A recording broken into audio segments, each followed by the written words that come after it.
10일.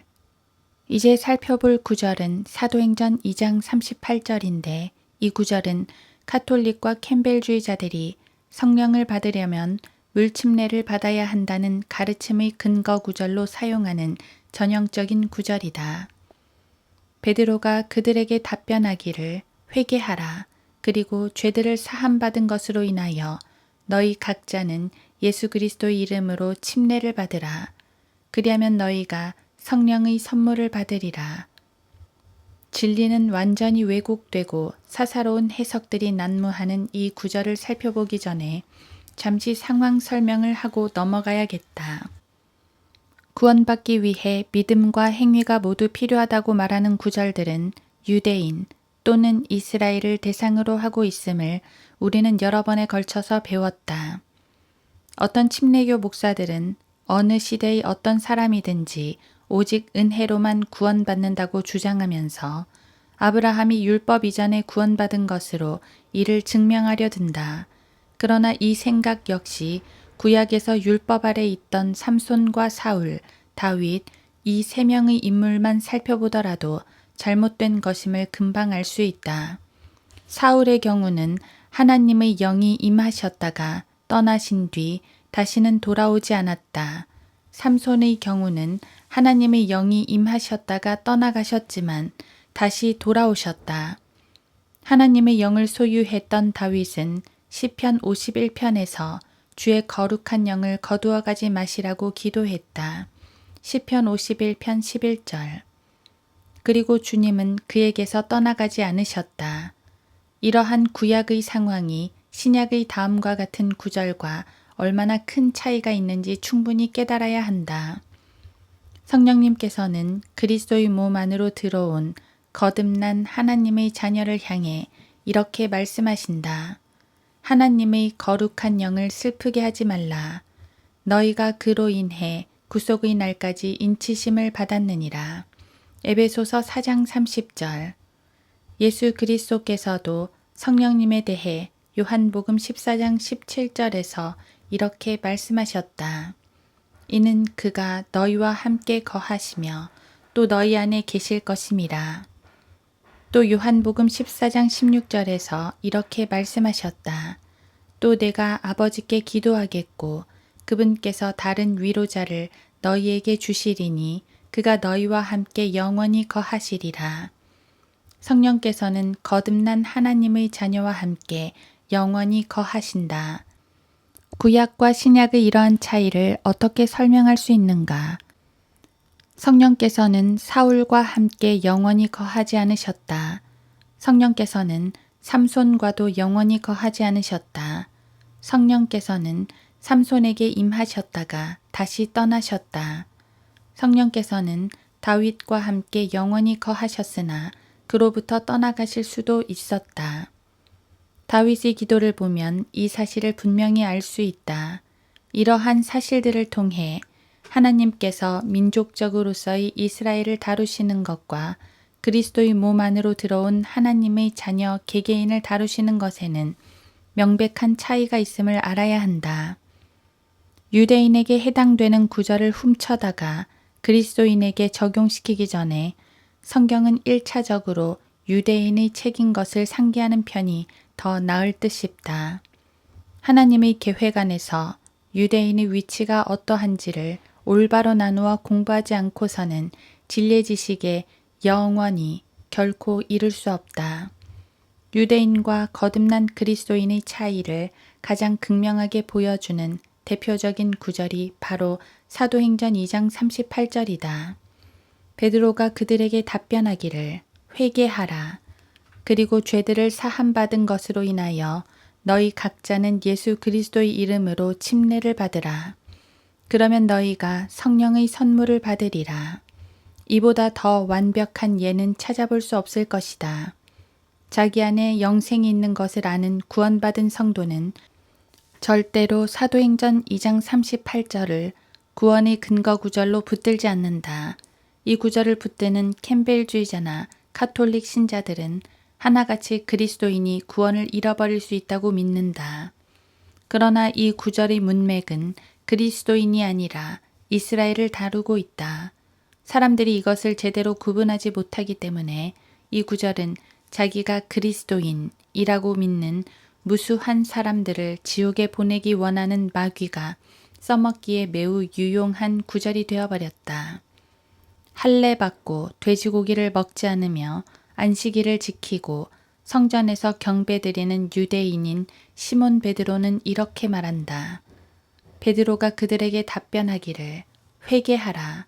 그리고 죄들을 사함받은 것으로 인하여 너희 각자는 예수 그리스도 이름으로 침례를 받으라.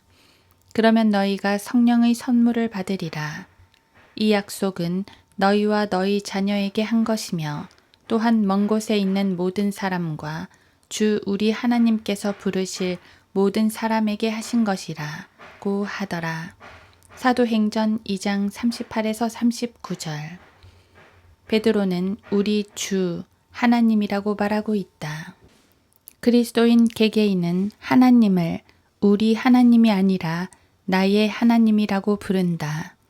사도행전 2장 38절이 구원 계획이라고 가르치는 타락하고 어리석은 사람들이 있다.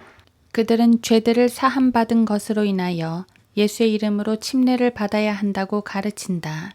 이들은 사도행전 1에서 3장에서 빠져나오지 못하는 어리석은 자들이다. 사도행전의 이 부분은 오순절 사건을 다루고 있으며 오순절은 율법 아래 있는 구약시대 유대인들에게 주어진 절기인 것을 알아야 한다. 레위기 23장. 사도행전 1에서 3장의 사건이 일어났을 때는 마태, 마가, 누가, 요한복음이 기록되기 전이었다. 사도행전 2장에서 시몬 베드로가 일어나 이 말을 했을 때 그의 손에 있는 성경은 구약, 즉 창세기부터 말라키까지밖에 없었다는 사실을 잊어서는 안 된다. 그렇더라도 베드로가 한 말은 진리 아닙니까? 라고 말하는 이들이 있다. 전도서에서 솔로몬이 말한 것도 진리였다. 그러나 지금 여러분은 전도서에 대해 더 잘 알고 있다. 계시는 늘 점진적이기 때문이다. 아무리 사도행전 2장에 머물러 있고 싶어도 그럴 수 없는 이유는 사도행전 10장과 15장에서 계시가 점진적으로 발견되기 때문이다. 사도행전 2장에서 설교한 베드로가 사도행전 15장에 가서는 이방인들이 구원받기 위해서 물침례를 받아야 한다는 말을 한마디도 하지 않는다. 예루살렘 공회 앞에 선 베드로는 이방인이 구원받기 위해서 침례를 받아야 한다는 말을 한마디도 하지 않는 것이다. 대신 그는 사도행전 15장 11절에서 이렇게 말한다. 우리는 주 예수 그리스도의 은혜로 구원받는 것을 믿으며 그들도 마찬가지라. 베드로는 입장을 바꾼 것이다. 베드로가 입장을 바꾸었다면 여러분도 입장을 바꾸는 편이 나을 것이다. 사도행전 2장에서 그가 영감을 받았다면 15장에서도 동일하게 영감을 받은 것이다. 만일 이 말씀들이 일치하지 않는다면 베드로는 중간에 뭔가를 더 배운 것이다. 하나님께서 그에게 뭔가를 보여주셨다. 갈라디아서 2장을 읽어보면 알 수 있다. 이보다 더 명확한 해답은 없을 것이다. 지금 갈라디아서 2장을 읽어보기 바란다. 다시 사도행전 2장 28절로 가보자. 베드로가 그들에게 답변하기를 그들이란 누구를 말하는 것인가? 여러분을 두고 하는 말이 아니다. 그들이 누구를 말하는지 문맥으로 보아야 한다. 문맥을 벗어나서 구절들을 해석하게 되면 그것은 변명밖에 되지 않는다. 사도행전 2장 5절을 보자. 당시 예루살렘에는 신앙심이 깊은 유대인들이 천하 각국으로부터 와서 머물고 있었는데 또 14절을 보자. 그때 베드로가 11 사도와 함께 일어서서 목소리를 높여 그들에게 말하기를 너희 유대 사람들과 예루살렘에 거하는 모든 사람아 이 일을 너희에게 알게 하겠으니 내 말에 귀를 기울이라. 22절도 보자. 너희 이스라엘 사람들아 이 말씀을 들으라. 마지막으로 한 번 더 36절을 보자. 그러므로 이스라엘이 온 집이 분명히 알 것은 이러한 문맥에서 베드로는 38절에서 그들에게 답변한 것이다. 지옥에 가고 싶은 사람이 있는가? 사도행전 2장 38절을 붙잡으면 된다. 그러면 산상수훈의 내용을 써먹기도 전에 지옥에 갈 수 있을 것이다. 사도행전 2장에서는 아무도 구원을 받으려면 어떻게 해야 하는지 묻지 않았다. 37절의 질문은 이런 것이다. 형제 여러분, 우리가 어찌하여야 하리이까? 새로운 출생에 관한 말씀은 한마디도 없다. 죄인을 위해 흘려진 속죄의 피에 대한 말씀도 없다. 영적 할례에 관한 말씀도 없다.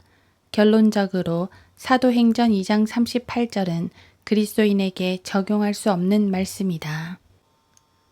진리가 아니면 말하지 말라. 이스라엘에게 주어진 약속에 대해 설교하는 베드로는 다니엘 9장 16절 또는 9장 7절을 인용하고 있다.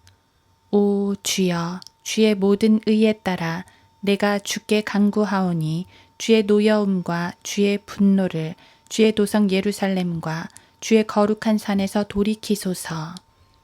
우리의 죄들로 인하여 또 우리 조상의 죄악들로 인하여 예루살렘과 주의 백성은 우리 주위에 있는 모든 사람들에게 질책이 되었나이다. 다니엘 9장 16절. 다시 말해서 누가 만일 사도행전 2장 38절이 이방인들에게 적용되는 구원 계획이라고 한다면 그는 하나님께서 말씀하신 것을 전혀 개의치 않는 성경을 사사로이 해석하는 구원받지 않은 사람이 틀림없다. 베드로는 이스라엘 집을 향해 다니엘 9장 7, 16절의 약속을 언급하고 있으며 그 약속은 이스라엘에게 주어진 약속이다. 사도행전 2장 39절의 약속은 바로 다니엘 9장 7, 16절의 약속을 말하는 것이다. 사도행전 2장을 문맥에 맞게 해석하면 베드로가 이스라엘 집을 향해 한 설교는 하나님께서 신약이 완성되기 이전인 당시에 이스라엘에게 주시는 메시지였다. 그리고 그들은 자기들의 메시아를 십자가에 못 박아 죽인 사실을 뉘우치는 의미에서 침례를 받아야 했다. 하나님께서는 이방인의 사도인 바울을 부르셔서 하나님의 은혜의 복음을 그에게 계시해 주셨으며 바울은 그 복음을 갈라디아서 2장에서 베드로에게 전해 주었고 베드로는 사도행전 15장에서 그 복음을 전한 것이다. 사도행전 15장과 13장 39절, 10장 43절은 사람이 오직 믿음으로 말미암아 은혜로 구원받는다고 말하며 물침례를 받기 전에 성령을 받는 것을 볼 수 있다. 10장의 마지막 4구절을 읽어보라. 하나님께서 여러분에게 그것을 보여주셨는데도 2장 38절로 달려가 그 구절을 구원 계획으로 붙들려는 사람이 있는가? 하나님께서 사도행전 13장 39절과 사도행전 10장, 15장을 보여주신 이후에도 사도행전 2장으로 달려가는 것은 너무나도 어리석은 일이다. 히브리서 말씀을 교리적으로 여러분 자신에게 적용시키지 말아야 한다.